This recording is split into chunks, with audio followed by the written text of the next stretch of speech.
Time we come in was a blessing this morning. Yeah, well, that came in at the right time for sure. Yeah, dodging some storms and didn't have the flooding at the time.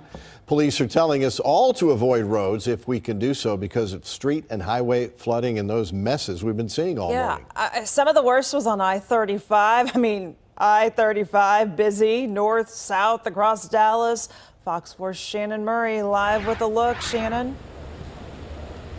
Yeah, really a scary situation here this morning, Lauren. You see this vehicle just behind us that just got stuck in the water here. Another Fox crew with Fox Weather was just right here on the other side of us and just rescued that woman out of that vehicle, pulled her from the window. We can show you some video of that happening just moments ago. We were on the other side here of Highline and 35. We decided to move locations. As soon as we pulled up, we saw her slowly sinking into the water. She couldn't get out, couldn't stop the vehicle. She lost control of it. She said she did not see how deep it was. She didn't realize that she was pulling into such deep water, and she couldn't see because it was dark. There were no barricades on the other side. And then that's when that Fox Weather reporter had to run up, pull on the car, try and bring it to a stop, turn it around, and then pull her from the window to safety. As you can imagine, she was terrified and really concerned about what was happening, concerned about her vehicle. Meantime, I was calling 911 for help, trying to get some rescue vehicles over here just in case. If you come back out to us live, we can show you in the distance beyond where that vehicle is. There's the very top of a car there. You can see just a sliver of it now, a car completely submerged there. Now, if you've been following our reports this morning, we were on the other side, and there are a couple of cones there, but not too many barricades. We saw several vehicles still attempting to drive through this high water, especially when it was dark. It's hard to stop people from going through, but they don't have barricades up everywhere that they need to be right now. So it's just something to keep in mind because this is a low-lying area. When you pull up, you may not realize how deep that water actually is. Lauren and Tim. Yeah, wow, Shannon, that is...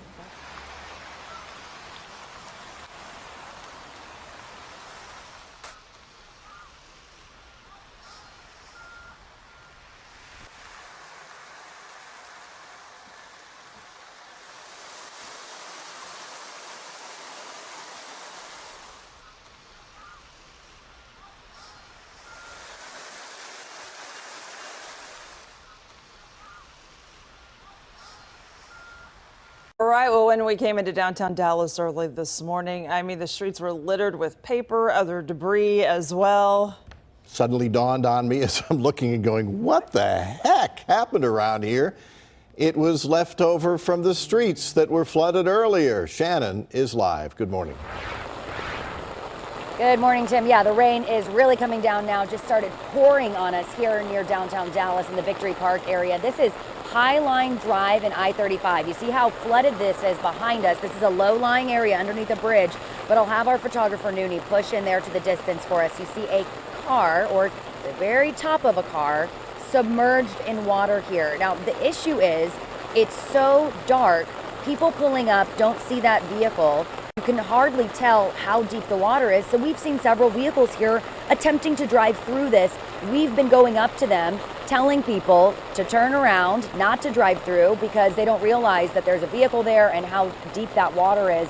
There are barricades up and cones up in this area, but people are just going right around them attempting to drive through. So just another reminder that we're giving people this morning to stay off the roads. If you see those barricades, if you see first responders, that's clearly an area you want to stay away from. I believe we have some video we can show you from about a couple blocks away from us. This is video we got earlier this morning showing another trouble spot. This is Continental and I-35, where the road was also flooded. We saw several stranded vehicles there, a couple of stalled vehicles. We saw 2 crashes on our way in around that area. There were also people around there trying to help each other to get out of their vehicles as they got stuck in that high water. So again, just that reminder to stay off the road. We'll be saying it all morning, but clearly we have to keep saying it because Noonie and I have had to stop several drivers from driving into this water here behind us, and it can be really dangerous. Tim and Lauren.